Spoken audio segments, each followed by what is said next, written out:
Dazzler, Chrissy, Ryan. What's up, boys? All good. Back in the UK now, so I am definitely trying to acclimatise time zone wise, but I'm slowly but surely getting there. Thank God.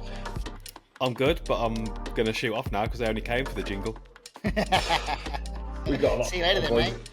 We got a lot to cover. I had a nemesis of a weekend. It was Mother's Day weekend here in the United States, slightly different to how it is in Europe. So happy Mother's Day belated to all of the US listeners that we have here.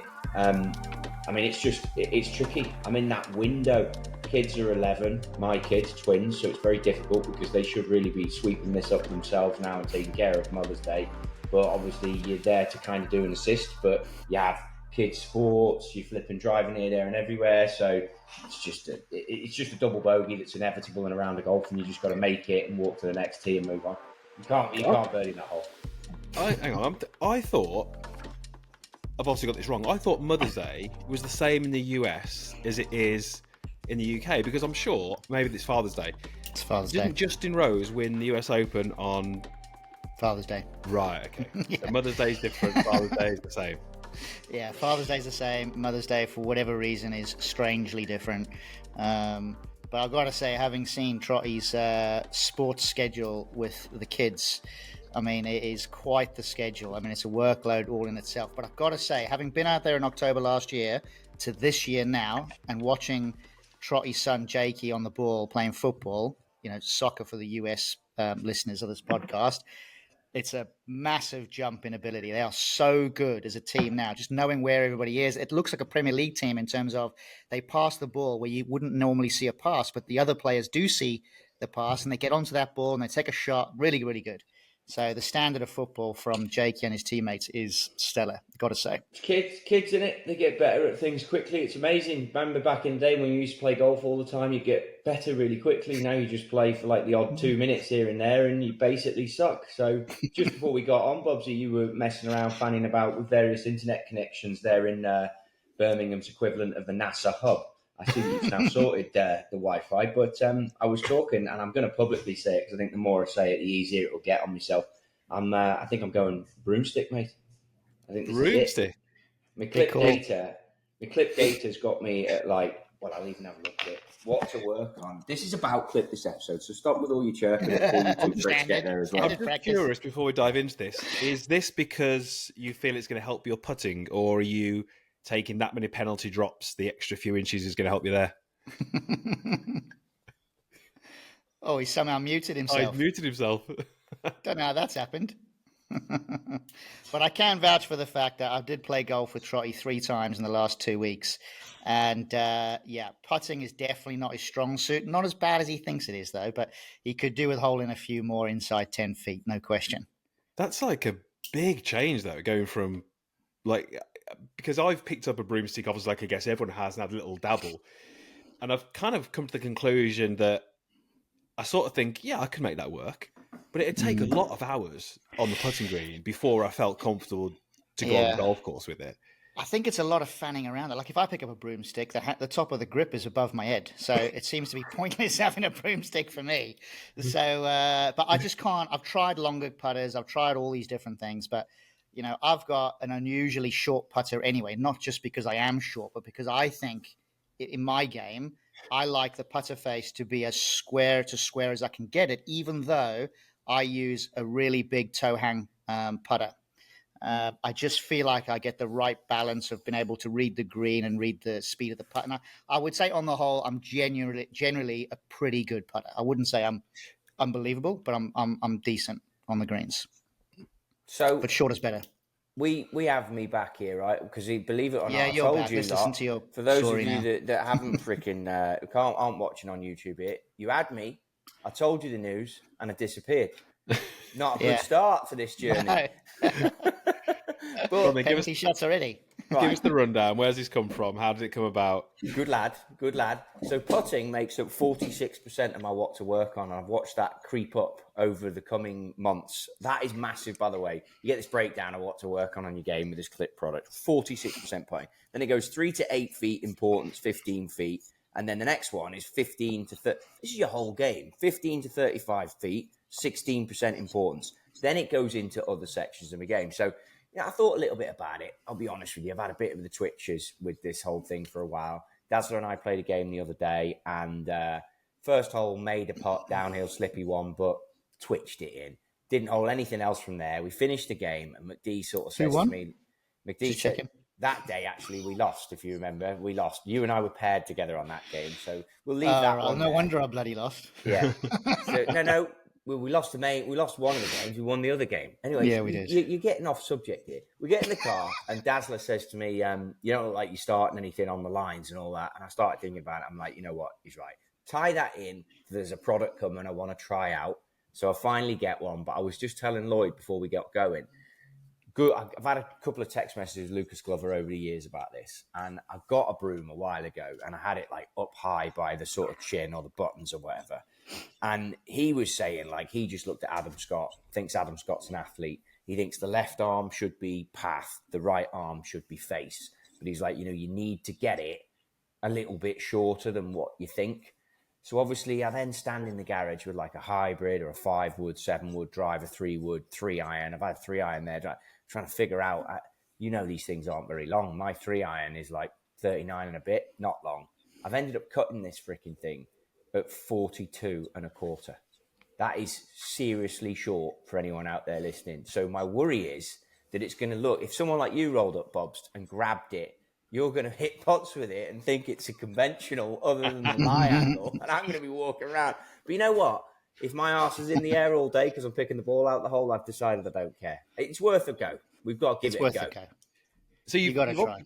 Got a broom handle, but have you actually, because I was just saying to Daryl there when you were off camera, I said I've picked the broom handle up, and I guess most people have, and I've hit a couple of putts with it, and it's been a bit wobbly, and it's not felt great. But I've kind of pretty quickly thought, I probably could make this work.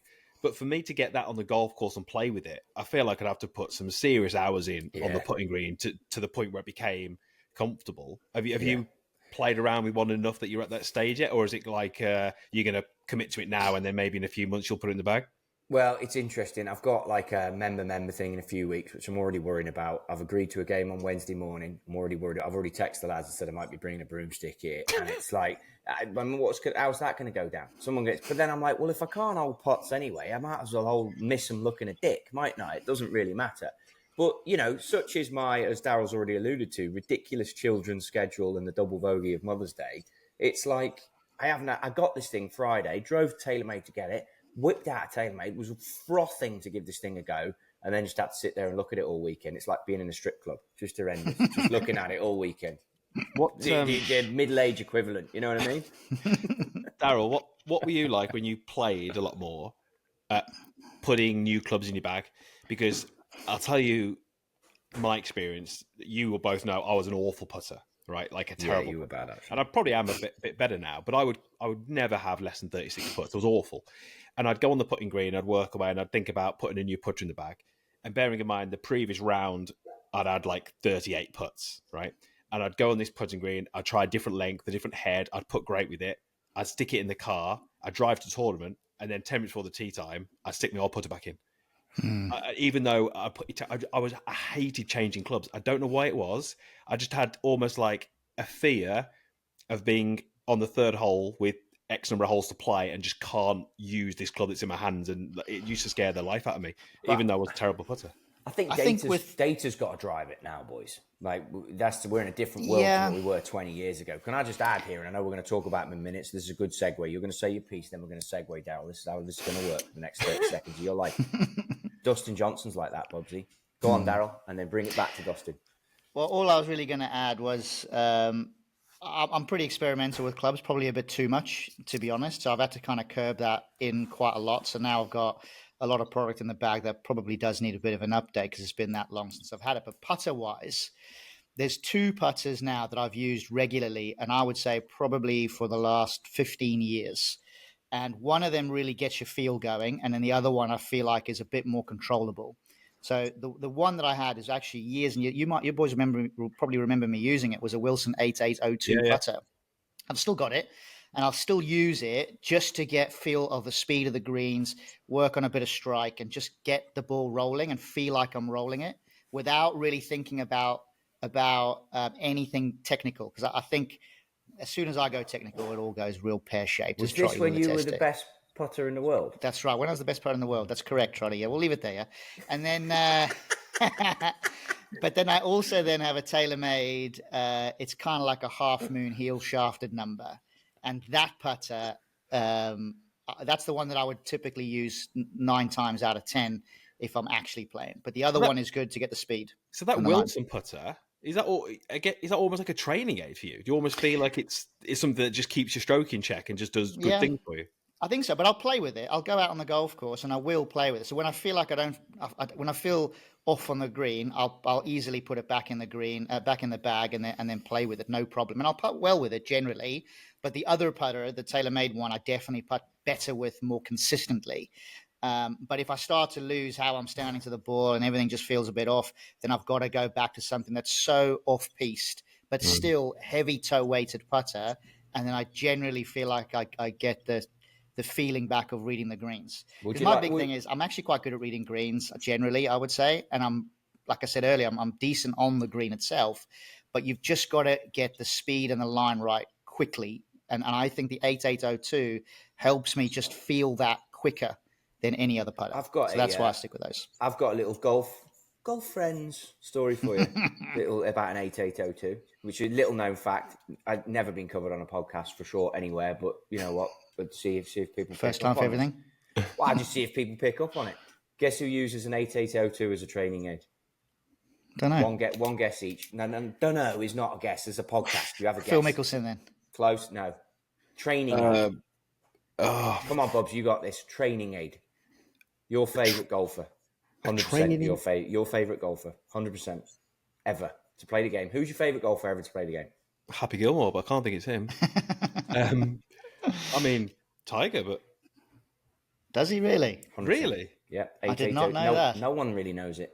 I've had the freaking thing in my hand as well, by the way. Really? It's kept under wraps. It never really comes to a tournament. In all my time, it came to a tournament once. I had it in my hand, looked at it, was like, he was stood next to me, so I'm sort of holding it, and his agent says, handler's there, and I'm looking at it, think, I take the head cover after, have a proper look at this, and I was like, I can't, can I? Just have to be cool. Play it cool. But I had it in my hand. Wow, I mean, didn't know that. Sounds like a silly question, but if you didn't take the head cover off it, how did you know what it was? Because I messed that bit up. The head cover was already off it, to be fair. Oh, right, okay. I got handed it. I didn't put it down in the address position. I was hoping you missed that. But fair dues, pull me up on that. Fair dues. And I did there might have been a head cover. I sort of peeped it off and had a look because I wanted to see how battered it was. Good had heard about the legend of this thing for a while. Right. That's a useful little inside bit of information. I think he practices with red tracksuit bottoms on at home. Popper ones. Does he? Yeah. Popper ones. Little Adidas stripes down the bottom, yeah? Anyway, talking about putting and what we're likely to see this week at the PGA Championship. That's right, Trottie. We're going to move on. And thinking about what you were talking about with Dustin Johnson changing what he's been doing on the greens. I'm quite intrigued to find out what you boys think about this week, but actually DJ in particular with a special exemption coming into the tournament. What do you guys think about that, considering he's not really been in the best of form over the last couple of seasons? He's also, his exemption from winning the Masters has run out, so technically that's why he has the special exemption. Do you think this is a good thing for the tournament, a bad thing for the tournament? Is it a bit more of a popularity contest these days? Where are we going with this particular invite? What do you think, Bubs? I think we have to appreciate the bigger picture here. And these tournaments, these 4 majors are pretty standalone, right? I know that some do come under the PGA Tour, but they're standalone events. And they've got one job. They've got one job, which is to make their event as big as they can make it in terms of prize fund and people on course, people viewing it around the world. And they're just looking at it thinking, here's a player who will draw in some viewers, so let's invite him in. And I don't think... if we want to make it political and say he doesn't deserve his place, I get that. But end of the day, these tournaments are just looking after themselves. If Tiger didn't qualify for a major and someone invited him, we'd all be going great. So I think it's fine. It's their job to do whatever they need to do to get the players that they want at their event. And I'm fine with it. But don't you think that it's taking the spot of someone that might be in form and someone that might be more deserving as it stands today? But I mean, how many players are there in the field? Usually 156. Okay, so why don't we do 160? Because there's 4 people who aren't in. Well, let's do 170. There's always going to be people who miss out, and it's just the way it is. It's the way it falls. Like if you're at that point where you're not qualifying for the tournament, be better. Like get in. The rules are there for everyone else. Like, Okay, so that's interesting. So as a side pivot to that, the PGA Championship has 20 PGA pros that are eligible to play in the tournament itself. Bearing in mind, this is one of the 4 biggest tournaments of the year. Major championships it's a big deal, right? And all of these PGA pros do not have playing status on the PGA Tour, European Tour, or largely most of the tours globally. So they enter a qualifying process and they qualify to be in.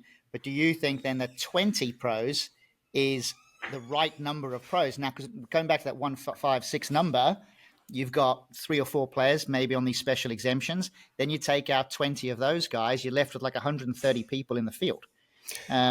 What's your thought on that? It's the PGA Championship. And I get PGA that, but it's 20 Pro too many.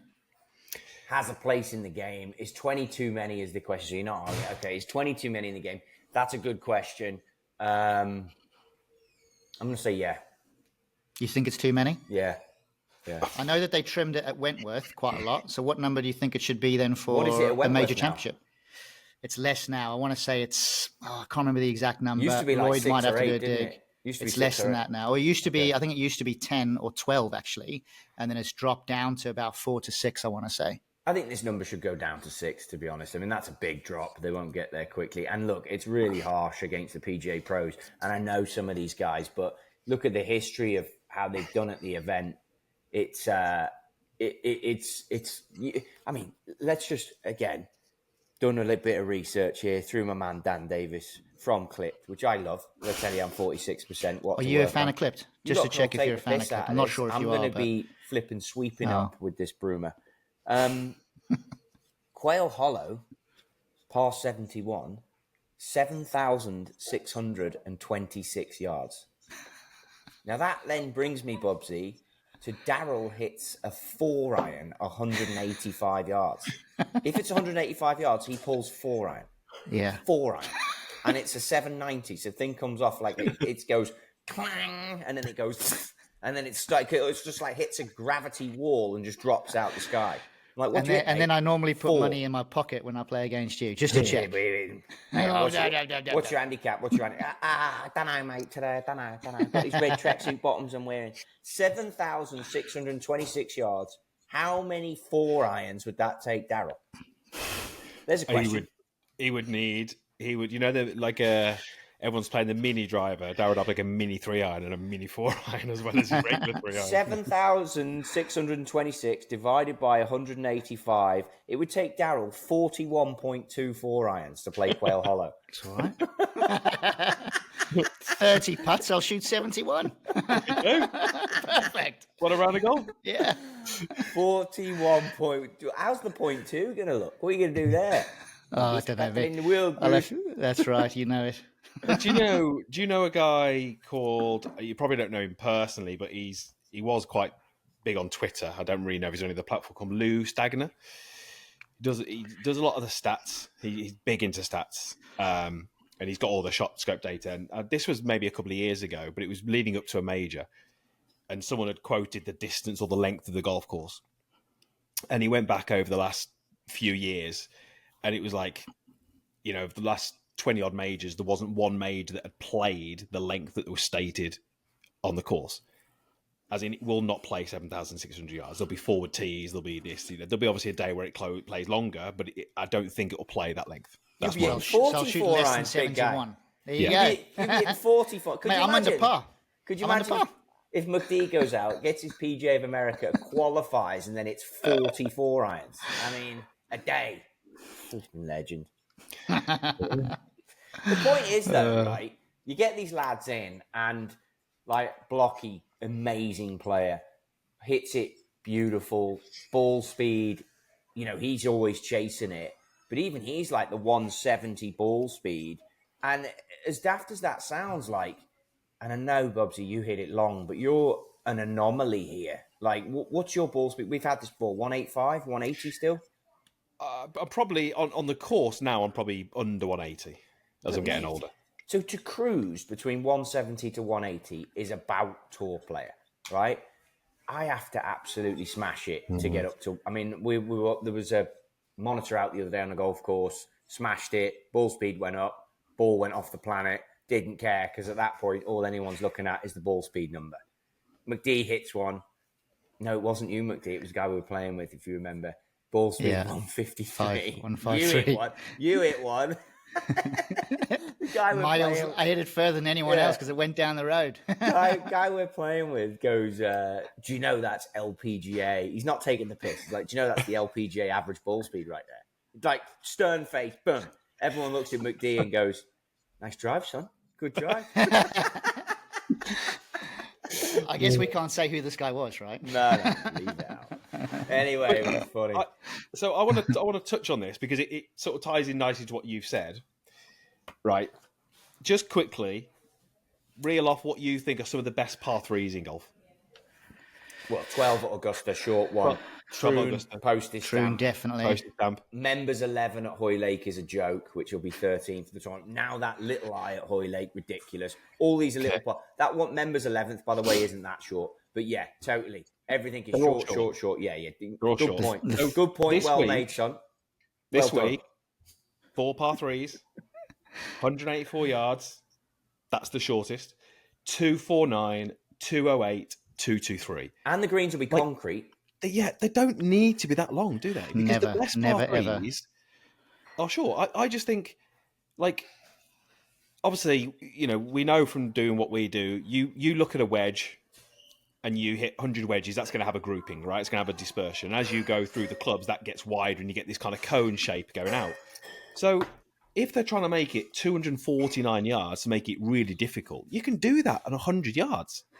You can make the green so small that it's, you know, the green is technically smaller than what the average dispersion would be, and all those players are missing greens, and you've got an exciting hole. I don't know where this obsession has got to with making these holes 250 yards. It's just like I'm all for one. Like, let's have one that's, you know, they've got to go in with a 3-iron and control the trajectory and the flight and see if they can get it to land soft. But I like a good short par 3 that's got a bit of danger and challenges them a little bit. This whole section here, though, McD.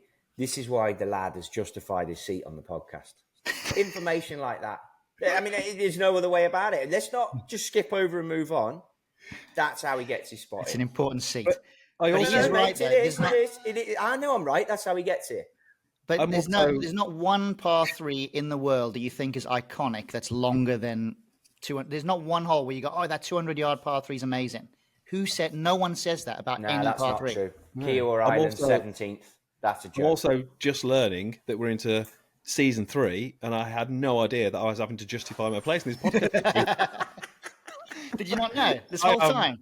From now on, I'm going to be under so much pressure. We've been talking about it for the first 20 minutes when you were fanning around between internet connections. I was like, this is it. Last straw. He's got to get off. Done. Last straw. Hey, that Kiawah Island par 3 is decent near the end, but I know what you lads are saying. I know what you're saying. I think it's just bad. I don't want to say badly designed holes. That's not fair. But what I mean is you can design great holes that are not long. So if you're a really good golf course designer, focus on that is what I would look at. Make a great par 3, not make an average par 3 long. Just improve what's there. But what you're skipping out here, that Truist Championship this week, I should know the bloody golf course, but Rory basically, Philadelphia Cricket Club. Cricket Club, Philadelphia Cricket. I've played there. Rory came out, didn't he, and said on social media, listen, this place would be a joke if we weren't all banging it 900 yards. He's basically said, if everyone hit it McD's length, this would be ridiculous. They'd hit 41 4-irons and they'd shoot level par. Not a Philly Cricket Club. You might hit 36 4-irons, my boy. 36. Mate, I'm under par. Well, you've got to because the trophy was a cricket bat, actually. Did you see that? Yeah. Yeah. So on that though, because let's just pivot again. That's what we do here, lads. We pivot, and you look at who did well in that tournament. And then, by the way, I had my clip data for the PGA Championship coming through before, and it's got Justin Thomas, who finished T2, Patrick Cantley T4, as I go through Danny Davis's names for Quail Hollow for the PGA Championship, which, by the way, we will have a splash contest again. We're going to put the link down below. 500 entries this time, Bubsy. $25 to get in. I set it up. I think we're paying down to maybe 15th or something. Don't quote me. That's what I think we're doing. Guaranteed, if we get the 500 entries, we should get 500. We're going to hammer that out these next couple of days. But basically, Clip, what I've noticed about it, predicts a player usually for the weeks in advance.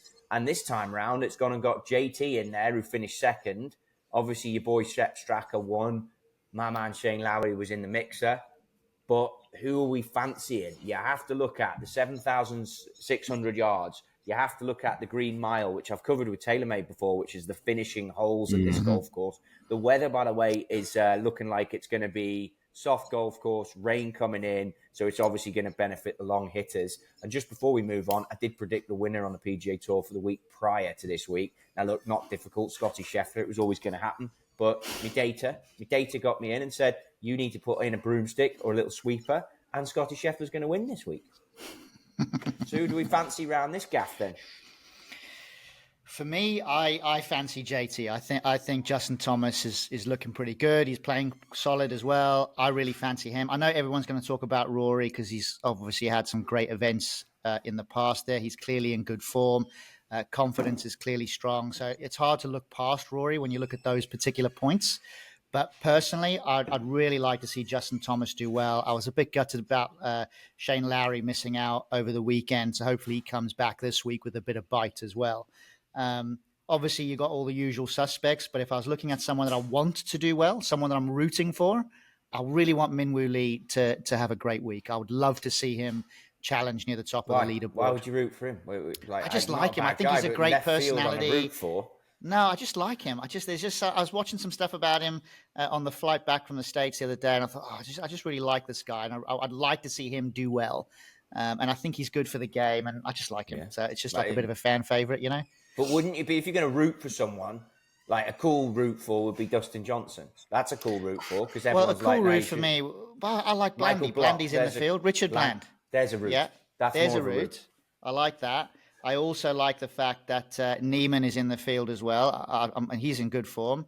I'd like to see him do quite well. It's a random route Aaron again. Rye as well. I think Aaron Rye has been... I'll give you Aaron Rye. Gee, thanks, mate. I feel like I'm having to justify my seat on the freaking podcast. I'm just going to end up doing this podcast on my own with you. You might as well, mate. No one can get a word in edgeways anyway. You're missing the big route, that's why. Bubsy, who am I rooting for? You love a route. Come on, Bubsy, you'll get this. Who am I rooting for? Who are you rooting for? It's normally Scotty Scheffler with you. Already said Blocky. We've already said Blocky, Lloyd. Lloyd's chiming in. Blocky already said, Lloyd, you can do this. Who are we rooting for, Lloyd? Who am I rooting for? I mean, you've been going on about JT for a while, and I think he is trending. But I don't think that's who you're rooting for. Bubsy gets it. Who am I rooting for, Bubsy? You boy, I'll give it you now, right? And he's in our chat, and we have to give it to him because he's chiming in on the chat, and he does a lot of work for us on this. That's who you root for. Jordan Spieth. And the reason you root for him is because his career Grand Slam is on the line here, and he won 5 out of 5 points at Quail Hollow in the 2022 President's Cup. He's the boy you root for. Because imagine if we have a season in golf where 2 lads get into the Grand Slam. Well done, Lloyd. I would not be rooting for that. I like. It'd be great if he did. It'd be great if he did it, but let Rory have his moment. Like, don't do on top of him. I'm like, that's no. That's a good point. Yeah, it's like I think. Well, look, he's got every chance of doing the Grand Slam because he's got a hell of a lot of golf ahead of him. He could win a PGA, no problem, in his career. But yeah, I just think let Rory have his moment. I don't think whenever I watch him as well, he still looks like he's battling his swing, and he's obviously playing well. But I just wonder whether if he was in and around the lead, coming down the stretch, it's a tough stretch as you've touched on. I just don't know whether he's quite got the trust in his golf swing at this stage to get it over the line. I think he can definitely get it there and get back to where he was, but I'm just not sure I can see it at the moment. So that makes me then think about one name we've left off. We've left off a key name here, Trottie. Bryson DeChambeau. No one's mentioned him yet. That was won last week. Was it last week, the week before? Yeah, he's in great form this season. You know? No. So when I'm thinking about, hang on, we've left it off. Well, I'm bringing it back up, right? I tell you, you just get back in your box for a moment. Remember, 46% of the time you're talking. Let's reduce that below 40% so you don't, and put that in your clip data. The only reason people come here is because I'm the one freaking running the show. By the looks of it. Right? You know what I mean? Get yourselves a jingle. Let's have a jingle out of you. You can sit there and say to me that, oh, we've missed it out. I've gone and done a bit of research in this. Oh, about bloody time then. Give us the research. Who's done the research for this podcast? That'll be right. Oh, I'll do it, lads. Don't worry. Danny Davis again. Bryson DeChambeau won recently on Live and was in the hunt in the Masters. Came second at last year's PGA. And if the course is soft, which it is, it'll suit his game. He's at 110 shot quality off the tee and 110 around the greens. Remember, 100 is tour average, where he's still struggling a little bit with his irons. Then it goes on to say, perhaps Bryson this week will put in a Darrell Evans 4-iron from that 185-yard shot, just to hit a little chippy number. That's what it says. Chippy number. I do think he's very strong going into this. Obviously, recent winner. He won't be phased getting in the lead. Obviously, Masters, he's got to bounce back from that, which I'm sure he will. When you get to that level, been around as long as he has now, he'll have put that behind him and he'll go again. And you look back over the years, and it's probably not happened as often as I feel it has.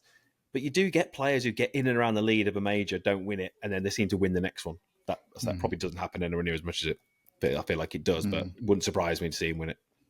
Which, when you think about players like that with a lot of power, a lot of distance, and as Trottie alludes to the softer golf course, the Green Mile, referring to the last 3 holes of the tournament or the golf course, par 4, par 3, and par 4, in 2017, over the course of that event, 91 balls entered the water throughout the tournament, just on those 3 holes alone. And there were only 3 players under par for the tournament. So actually, it goes to show the challenge that the golf course presents, but I do think that's going to lend itself, as it's already been alluded to, it's going to lend itself much better to the longer hitter that can rely on really good carry. So at least they can position the ball well throughout the day. Going on what Bubsy was saying there about players doing well and then coming here, there's some stats here that Clipped have put in from a journalist that they obviously follow. And it says 7 of the last 10 winners had posted a top 10 in one of the previous 2 majors. Now the Masters and the previous year's Open Championship. So that kind of does tie into what young Christopher Ryan is saying there. Absolutely. Can I bring something up here that I think we should talk about? I did some research, not to shoot. My arse, you did some research. Right. Take the last 20 majors. The average world ranking is 14.8. Okay. That takes into account Bryson when he won, and he was ranked, I think, like 10th or 11th. Clearly he wasn't. So you can drop that a little bit. So you're looking at around about average world golf ranking at 14. Then I looked at the last 20 PGA Tour events, and the average world ranking is 47.3. Now, there's obviously a reason why that's the case, because a lot of those PGA Tour events, the fields won't be that strong. There might not be anybody in the top 20 playing, so it's always going to be a winner that's higher than that. But when you look at that, the average is 14-ish world ranking for the majors, 47 for the PGA Tour events. So my question is, if you are in the top 20 in the world, so your Xanders, your Brysons, your Scotties, your Colin Morikawas, is it easier to win a major than it is to win a PGA Tour event? And I have got a bit of a theory on this, because these courses are set up incredibly tough, right? Harder off the tee, harder into the greens, harder around the greens. So let's say you've got a hole that's 450 yards. Let's say the fairway is 150 yards wide, right? And I'm a terrible driver of the golf ball. It doesn't really bother me because I can just spray it wherever and get it on the green. So if there's somebody I'm playing against who's a great driver of the golf ball, his advantage is gone because the fairway is so wide that I can hit a terrible tee shot and I'm still okay. So as you get towards these major championships, when the courses are set up harder, are those golfers who are winning those PGA Tour events just not in a position to win the majors? Their games get found out a little bit more. So if you're a top 20 player, is it a case of going? And I think Brooks touched on this a few years ago. Are you going into those events going, do you know what? I've only got to beat maybe another 21, 22 people because the rest of them can't win because they're not good enough, or haven't got the mental capacity to win, or haven't got the kahunas to do it down the stretch. Kahunas. Mate, that is the way in it took a long time to get there. I had people coming in and out the door. I was looking at McD. Mate, when you play these tournaments, you're only going against 20 lads, aren't you? Well, we've covered this. I mean, that's your research, is it? You went away and did that as your research? Well, no, I didn't do any research. I just thought I'd say I would. So it looked better. You did it on the spot. Mate, you're only playing against 20 players in these things anyway, right? In all fairness, and then one rammed down. Well, that's what I mean. Like, I just feel like a PGA Tour event, you can have someone who's 50th in the world who just has a hell of a week and gets it done. But actually, on a tougher golf course, would they get it done? I just feel like these golf courses are so tough in terms of how demanding they are that even if that player has a week of their life, they're finishing 30th. They just haven't got the game to win. When JT won a few years ago, who was the fella who finished second, who doubled the last or doubled seven? Pierre Pinaire. Yeah. I mean, but what I'm saying is you're going to have one that comes in like that. So there'll be 19 or 20 blokes that you've got to beat. And I think that's every golf tournament. And yeah, I do think that's every golf tournament, to be honest with you. What do you think, Daz? Well, I think I do agree that the condition and the setup of the golf course is going to lend itself to the more skilled golfers. But I think even at an average PGA Tour event where there aren't that many players in, it's still only 20, maybe 30 players you got to beat. Because, it's just going to be the best of that next crop that are likely then to win. So I think no matter what it is, the best usually come to the surface. Maybe not always wins, but if you look at on balance, the top 10 finishing positions week on week. So I just think it's a different field because it's stronger. The golf courses are set up harder. So I do think, yes, the players that are playing, who are the best players in the field, are just more likely to win. And I think it's the same week to week. Well, hang on. Bringing it back. I got data. Sorry, Chrissy boy. I got data. Bringing it back did you to research the real... it? Yeah, I did actually. Or did Dan do it? What did Dan do? Yeah. Do you do anything? Was it all Dan? Just to check. Is he next to you? Yeah. Clipped friend. Do you guys have your connections doing anything for you? I mean, I'm like, Dan, I've got to be honest, mate. I mean, I'll have him in the fourth chair if you want, lads. I mean, he's on the payroll. I can tell.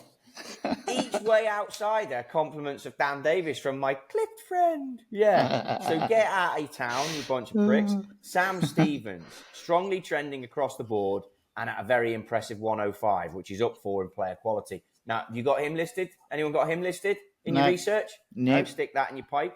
5 of the top 25 finishes this season. 3rd at Craig Ranch in the CJ Cup. And then opened up with a 64 at Philly Cricket Club. Not out. Never won on tour, but the same could be said for Keegan Bradley when he won the PGA Championship. Okay, so we need to look out for this lad at this week. What are we taking a note for there now? Tom Stevens. Sam. So you take a note then, and you'll be straight onto him going, yeah, Sam Stevens, wow. I'm going to talk about Sam Stevens. You're going to have him in your splash thing. All compliments of my research through my connections. Is he going in your splash sports team, is he? Who, Tom? Sam. But this is my point, right? He might be like, you can look at the stats and you can go, yeah, he's great. And he's like, what you say, iron shot quality 105? Off the tee. Okay, so off the tee 105. No, right? Overall player quality. That's your overall game, so you can't tear that apart, Coach. Okay, no. But let's say it's 105, right? Yeah. Let's say Bryson's is 105. I'm not saying it. Let's say it's 105. I've done some research. So they've both got the same shot quality, but coming down the stretch in a major, I would back Bryson to perform at 105. Don't know Sam, but there's a higher likelihood that he will drop below that level because it's a major, because it's in the hunt, because there's so many people around, because it's that big of it. That's my point, is that these players can't potentially win a major as easy as they can win a PGA Tour event. But when you play your splash sports contest, you're going to sit there with one category and you're going to be like, who am I going to go for here? And you're going to pull out Sam Stevens based off of listening to this. Well, for you, you're part of the podcast. So you'll be thanking me for getting Dan to help us do this. Because you'll be lost. You'll be like, I don't know who to put in my last category here. I'll tell you what, Sam Stevens. I tell you what, Daryl, we will make a pledge now that if Sam Stevens top 10s it, we will both individually make an apology to Trottie on next week's podcast. And Dan, if Sam Stevens top 10s it, right, the next episode of the Dope Stroke podcast is going to be me and Dan only. They probably have the best ratings, to be fair. 100%. It's just going to be me and Dan, and I might let Lloyd come in because I like Lloyd. So it'll be me, Dan, and Lloyd, and you lot can piss off. Perfect. We can put our feet up for the week. And what happens if he DLs dead last? Well, you don't want me to take a week off because you'd be lost, you two. You'd just be looking at each other going, what are we going to talk about now? Well, at least we won't have any dud data coming through, will we? I cannot see anyone outside of the top 15 players in the world winning this week. I just can't see it. But that would fall into your man, the journalist, has given it here. He said something like that. I'm so excited I can't even go through. There you go. 7 of the last 10 US PGA champions were ranked in the world top 15. Are you actually done a little bit of research? Or are you just sitting there like a twat? Well, what I've learned on this episode is some people have to do research and others are just naturally gifted. You've got to work to become the best putter in the world, haven't you, Daryl? That's right. The best in the world. Don't tell your friends because they'll rip the shit out of you forever. I think it's important that folks realise this is going to be a fun one. It's always fun, the PGA Championship. Quail Hollow, cracking golf course. We've got the splash pool going on, 25 to get in, and you can win all that back if you finish in the top 20. 15, I think I put it for. Don't quote me. Check the rules. They're all in there. Obviously, as I give a summary of Dan's stuff, Lloyd is hammering us in the chat. He can put in what he needs there. But Scotty and Rory, that's the two things that I think we should debate here before we put a bow on this. If you've got to pick one, who are you having out of those two? I think out of those two, I'm probably going to go... It's a tough one, but I'm probably going to go Rory. On the basis that he's had success at the golf course before, I think the shackles are off in terms of the pressure to win another major because now he's completed the Slam. I just feel like he's the pick for me, but it's not easy because Scheffler is obviously trending in the right direction as he has done for the last few years.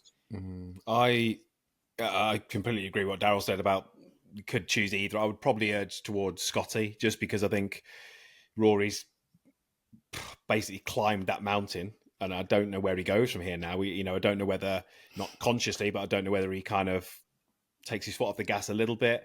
There must have been so much going on after that win, press and traveling around the world. And he came back to Ireland, so I'm not sure where he is with his game. He obviously played right last week. Where I look at Scotty, he won, great win, been massively dominant. And I just think the way he plays, the way he manages his game, I would probably back Scotty to be closer to the top than Rory. And then if you could have those two or the field, which would you take? Jeez, that is tricky. What about those two and Sam Stevens? I mean, that got you take those two and Sam tough. Stevens. That's tough. Yeah, that's real hard. I think I'm still likely to go one of those two over the field. It's tough though. Yeah, that is tough. Let's have a bet. That's such a hard one to answer. You can have those two, and I'll have the field. You have Sam Stevens. Those two, and I'll have the field. What do you want the bet to be? Let's just put a tenner. I'll put a tenner on that. A tenner, my arse. You're sitting on $200 of my money. You're not having a tenner. Got to keep profit, haven't I? Got to keep my profits up. You're not having a tenner. Okay. We can offline that one. Not some sort of clown. We're not having a tenner. It's a tough one though. That isn't easy because I just look at Bryson, Lowry, Fleetwood, Morikawa, Ramps. There's just Xander. There's so many good players out. That's not such an easy one to say, but I do feel like the win is likely to come from Scheffler or Rory. But against the field, that's tough. I don't know, is my honest answer. I'm not sure if I can answer that well enough for you. So you're not confident, though? You're giving me a tenner. I'll give you a fiver if you keep trying to negotiate. I'll have you off this podcast if you keep chirping. Will you? So there you have it. Bubsy, you just worry about your broom handle. Yeah. Mate, if I can turn that 46% into something else, you never know. I could get in the PGA if there's 20 spots for a PGA Pro. That's true. Yeah. All you need is a 185 4-iron and you get game on. Here's a question for you, Trottie. And do you know what? My memory's awful. I might have asked this before. This has always baffled me because you look at putting, you look at the stroke, and you look at how people hold it. Some go left below right, some go right below left. There's lots of people out there who struggle to putt. And I wonder why some of those don't try left-handed. Because you can basically take the same grip, you can stand the same, but sometimes just, I don't know, having a different approach, looking at the hole different way. Because it's not a physical thing, is it? But like people seem to go more broom handle and other methods before they go left-handed. Like if ever you go left-handed, to me, sometimes it feels great. I got a mate who went left-handed. I'm not going left-handed. But it's like, why would it not be an option? Because it's the same stroke. It's just a different stand on the different side of the ball. Because I tell you who does it really well, Mickelson. So, To be fair, there has been some thought on this, and it's just looking at the rotation of the face. Now we're getting into it, and how upright you can stand. If you get your broomstick to be a bit shorter, like it's come from the Shire, and you get in there, I can get my eyes directly over the ball because sometimes my eyes sit inside a bit, and then there'll be very little curve back and curve through on the path. So the face, I think I can keep more square to the line for longer. Now, I'll run that through some data and I'll have a look on the various things I've got to test. But that's where my head's at. I think don't worry about running the data. Just ask Dan. He'll sort it out for you. Yeah. Dan's already telling me, mate, 46%, you've got to do something. And if it gets over freaking 50, then I will be standing here left-handed. What's interesting, though, is that from my recollection, both of you were actually pretty decent putters back in the day, and both of you said the same thing, that you work towards or you feel that you'd be better with less face rotation. I was a filthy putter back in the day. I think it was all mind, if I'm being honest. You had a zing too, didn't you? Joke. Never changed it. Joke. Well, you need another heavy toe hang, don't you? And on that this thing's heavy. On that bombshell of brooms, enjoy the PGA, lads. The Dope Stroke podcast contest pool is there with Splash Sports. The link's going to be in it. We're going to be hammering it out over the next few days. Final words. Let's have your one pick then. Who's winning? I'll let you have a Rory and a Scotty pick and then one player in the field. I actually think Bryson will going to get it done. I think he's in a good place with his game at the moment. Clearly coming off a win. He's won majors fairly recently, so I don't think he'd be phased when he gets near the lead. Course will suit him, long. So I think he'll do well. Yeah, good shout. I'm going to go McIlroy out of those top two, and then I'm going to follow that up with Minwoo. I mean, Did you have Bubsy out of Matt Scheffler and McIlroy? I would go Scheffler. Well, obviously, I'm going McIlroy and Sam Stevens. Clearly. So that's it, lads. We'll see you next week on the Dope Stroke podcast. Up Sam Stevens, up the Reds. See you later.